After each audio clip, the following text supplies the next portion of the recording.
ಯಾವಾಗಲೂ ಉಪ್ಪಿಟ್ಟು ತಿಂದು ಬೇಜಾರಾಗಿದೆ, ಉಪ್ಪಿಟ್ಟಂದ್ರೇ ಆಗಲ್ಲ ಅನ್ನೋರು ಈ ರೆಸಿಪಿನ ಒಂದು ಸಾರಿ ಟ್ರೈ ಮಾಡಿ ನೋಡಿ, ಖಂಡಿತ ಫಿದಾಗೋಗ್ಬಿಡ್ತೀರಾ. ಮತ್ತು ಯಾವತ್ತೂ ಉಪ್ಪಿಟ್ಟೆ ಮಾಡೋದು ಬೇಡ, ಈ ರೀತಿಯೇ ಮಾಡ್ಕೊಂಡು ತಿನ್ನೋಣ ಅನಿಸೋಷ್ಟು ರುಚಿಯಾಗಿರುತ್ತೆ. ಇಲ್ಲಿ ನಾನು ಇದನ್ನು ಪ್ರಿಪೇರ್ ಮಾಡೋದಕ್ಕೆ ಈ ಲೋಟದ ಅಳತೆನಲ್ಲಿ 3 ಲೋಟದಷ್ಟು ಬನ್ಸಿ ರವೆ ಅಂದರೆ ಉಪ್ಪಿಟ್ಟು ರವೆನ ತೊಗೊಂಡಿದ್ದೀನಿ. ಸೊ ಈ ರವದ ಜೊತೆ ಒಂದಿಷ್ಟು ತರಕಾರಿಗಳನ್ನು ಕೂಡ ಹಾಕ್ಕೊಳ್ಳೋಣ. ಒಂದು 2 ದೊಡ್ಡ ಈರುಳ್ಳಿನ ಕಟ್ ಮಾಡಿ ಹಾಕಿದ್ದೀನಿ. ಹಾಗೆ ದೊಡ್ಡ ಟೊಮ್ಯಾಟೊ ಕೂಡ ಕಟ್ ಮಾಡಿ ಹಾಕ್ಕೊಂಡಿದ್ದೀನಿ. ಸ್ವಲ್ಪ ಟೊಮ್ಯಾಟೊ ಜಾಸ್ತಿ ಇದ್ದಷ್ಟು ರುಚಿ ಚೆನ್ನಾಗಿರುತ್ತೆ. ಹಾಗೆಯೇ ಇಲ್ಲಿ ಒಂದು ಅರ್ಧ ಕಾಯಿನ ತುರ್ಕೊಂಡು ಹಾಕಿದ್ದೀನಿ. ಇನ್ನು ಇದಕ್ಕೆ ಒಂದು ಸ್ವಲ್ಪ ಕರಿಬೇವು, ಕೊತ್ತಂಬರಿ ಮತ್ತು ಪುದೀನನ ಚಿಕ್ಕ ಚಿಕ್ಕದಾಗಿ ಕಟ್ ಮಾಡಿ ಹಾಕಿದ್ದೀನಿ. ಒಂದು ಅರ್ಧ ಕ್ಯಾರೆಟ್ನ ತುರಿದು ಹಾಕಿದ್ದೀನಿ. ಹಾಗೆ ಇದ್ರ ಜೊತೆ ಒಂದು ಅರ್ಧ ಕ್ಯಾಪ್ಸಿಕಮ್ ಹಾಗೆ ಹಸಿಮೆಣಸಿನ್ಕಾಯಿ ಒಂದೆರಡನ್ನ ಚಿಕ್ಕದಾಗಿ ಕಟ್ ಮಾಡಿ ಹಾಕ್ಕೊಂಡಿದ್ದೀನಿ.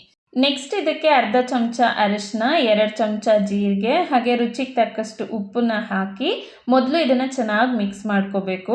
ಆದರೆ ನಾನಿಲ್ಲಿ ತೊಗೊಂಡಿರೋಂಥ ಬೌಲು ಸ್ವಲ್ಪ ಚಿಕ್ಕದಾಯಿತು, ಅದಕ್ಕೆ ಮತ್ತೊಂದು ದೊಡ್ಡ ಪಾತ್ರೆನಲ್ಲಿ ಹಾಕ್ಕೊಂಡು ಈ ರೀತಿ ಮಿಕ್ಸ್ ಮಾಡ್ಕೊಳ್ತಾ ಇದ್ದೀನಿ.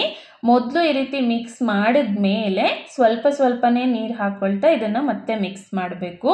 ಕನ್ಸಿಸ್ಟೆನ್ಸಿ ಹೇಗೆ ಗೊತ್ತಾಗುತ್ತೆ ಅಂದರೆ ಇದೆಲ್ಲ ಚೆನ್ನಾಗಿ ಮಿಕ್ಸ್ ಮಾಡಿ ಆದಮೇಲೆ ಈ ರೀತಿ ಸ್ವಲ್ಪ ರವಾನ ತಗೊಂಡು ಕೈಯಲ್ಲಿ ಹಿಂಡಿದ್ರೆ ಇದರಿಂದ ಈ ರೀತಿ ನೀರು ಬರಬೇಕು. ಆವಾಗ ಇದು ಪರ್ಫೆಕ್ಟಾಗಿ ಹದಕ್ಕೆ ಬಂದಿದೆ ಅಂತ. ಈ ರೀತಿ ಇದನ್ನು ಚೆನ್ನಾಗಿ ಕಲಸಿದ್ಮೇಲೆ 10ರಿಂದ 15 ನಿಮಿಷ ಇದನ್ನು ಹೀಗೆ ಇಟ್ಬಿಡಬೇಕು. ರವೆ ಇಲ್ಲಿ ಚೆನ್ನಾಗಿ ನೆನ್ಕೊಬೇಕು. ನೀವು ನೋಡ್ತಾ ಇದ್ದೀರಲ್ವ, ರವೆ ಚೆನ್ನಾಗಿ ನೆಂದಿದೆ. ಈಗ ತವನ ಮೀಡಿಯಂ ಫ್ಲೇಮಲ್ಲಿ ಇಟ್ಕೊಂಡು ಅಥವಾ ಲೋ ಫ್ಲೇಮಲ್ಲಿ ಇಟ್ಕೊಂಡು ಈ ರೀತಿ ಎಷ್ಟು ಉಂಡೆ ಬೇಕೋ ಅಷ್ಟನ್ನು ತಗೊಂಡು ನಮ್ಗೆ ಎಷ್ಟು ಅಗಲ ಆಗುತ್ತೋ ಅಷ್ಟು ಅಗಲ ಇದನ್ನು ತಟ್ಕೋಬೋದು.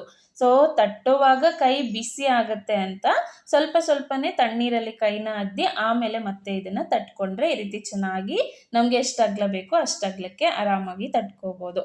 ಸೊ ಇದು ಸ್ವಲ್ಪ ದಪ್ಪ ಇರೋದ್ರಿಂದ ಇದ್ರ ಮೇಲ್ಗಡೆ ಒಂದು ಲಿಡ್ಡನ್ನು ಮುಚ್ಚಿ ನಾವು ಬೇಯಿಸಬೇಕು. ಸ್ವಲ್ಪ ಎಣ್ಣೆ ಹಾಕಿ ಈ ರೀತಿ ಲಿಡ್ಡನ್ನ ಕ್ಲೋಸ್ ಮಾಡಿ ಒಂದು 2ರಿಂದ 3 ನಿಮಿಷ ಒಂದು ಸೈಡಲ್ಲಿ ಬೇಯಿಸ್ಕೊಂಡು ಆಮೇಲೆ ಮತ್ತೆ ಇದನ್ನು ಉಲ್ಟಾ ಹಾಕಿ ಮತ್ತೆ ಇದ್ರ ಮೇಲ್ಗಡೆ ಲಿಡ್ನ ಕ್ಲೋಸ್ ಮಾಡಿ 2ರಿಂದ 3 ನಿಮಿಷ ಬೇಯಿಸಿದ್ರೆ ತುಂಬಾ ಕ್ರಿಸ್ಪಿ ಆಗಿರೋಂಥ ಹಾಗೆಯೇ ತುಂಬಾ ರುಚಿಯಾಗಿರೋಂಥ ಈ ರವಾ ಪರಾಟ ರೆಡಿ ಆಗುತ್ತೆ. ಇದಕ್ಕೆ ಏನು ಹೆಸರಿಡಬೇಕೋ ಗೊತ್ತಿಲ್ಲ, ಬಟ್ ಟೇಸ್ಟ್ ಮಾತ್ರ ತುಂಬಾ ಚೆನ್ನಾಗಿರುತ್ತೆ.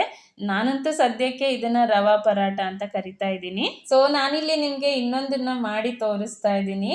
ಮೊದಲು ಒಂದು ಮಾಡಿದ್ಮೇಲೆ ಅದನ್ನು ತೆಗೆದು ಹಂಚಿಗೆ ಸ್ವಲ್ಪ ಎಣ್ಣೆನ ಹಚ್ಚಿ ಆಮೇಲೆ ಇನ್ನೊಂದನ್ನು ಈ ರೀತಿ ತಟ್ಕೊಂಡ್ರೆ ಎಲ್ಲ ಪರಾಟಗಳು ಕೂಡ ತುಂಬಾ ಚೆನ್ನಾಗಿ ಬರುತ್ತೆ. ಒಂದ್ಸರಿ ನೀವು ಇದ್ರ ಟೇಸ್ಟನ್ನು ನೋಡಿದ್ರೆ ಮತ್ತೆ ಪದೇ ಪದೇ ಇದನ್ನು ಮಾಡ್ಕೊಂಡು ತಿನ್ನಬೇಕು ಅನಿಸೋಷ್ಟು ರುಚಿಯಾಗಿರುತ್ತೆ. So 100% guarantee. ಒಂದ್ಸರಿ ನೀವು ಕೂಡ ನಿಮ್ಮ ಮನೆಯಲ್ಲಿ ಈ ರೆಸಿಪಿನ ಟ್ರೈ ಮಾಡಿ, ರುಚಿ ಹೇಗೆ ಬಂತು ಅಂತ ನನಗೆ ತಪ್ಪದೆ ಕಮೆಂಟ್ ಮಾಡಿ. ನಿಮ್ಮ ಬ್ಯೂಟಿಫುಲ್ ಕಮೆಂಟ್ಗೋಸ್ಕರ ನಾನು ಯಾವಾಗಲೂ ವೆಯ್ಟ್ ಮಾಡ್ತಾ ಇರ್ತೀನಿ. ಸಿಗ್ತೀನಿ ಮತ್ತೊಂದು ಹೊಸ ರುಚಿ ಜೊತೆ. ಅಲ್ಲಿವರೆಗೂ ಪ್ರೀತಿಯಿಂದ ಖುಷಿಯಾಗಿ ಅಡುಗೆ ಮಾಡ್ತಾ ಇರಿ. ಖಂಡಿತ ಎಲ್ರಿಗೂ ಇಷ್ಟ ಆಗುತ್ತೆ. Thank you.